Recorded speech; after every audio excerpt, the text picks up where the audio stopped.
प्रणाम सब गोटे के।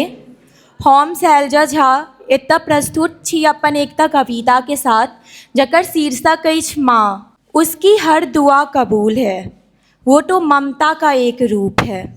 शायद तभी भगवान से भी ऊपर आती है माँ, एक सच्चा दोस्त कहलाती है माँ। माँ के लिए लिख सके ऐसा शब्द वेद व्यास भी नहीं तलाश पाए। माँ के लिए कुछ कह पाए ऐसा शब्द सरस्वती भी नहीं खोज पाई। मेरी प्यारी माँ तो कितनी प्यारी है, जग है अंधियारा तू उजियारी है। शहद से मीठी है तेरी बातें, आशीष तेरा जैसे हो बरसातें। माँ के सामने अंबर छोटा है, माँ के सामने सागर उथला है। माँ है तो सृष्टि का अस्तित्व है, माँ है तो धरती की पहचान है।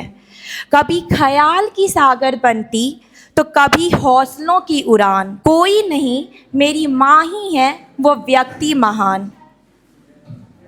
माँ है तो संपूर्ण ब्रह्मांड का अस्तित्व है, माँ है तो ब्रह्मांड का मान है।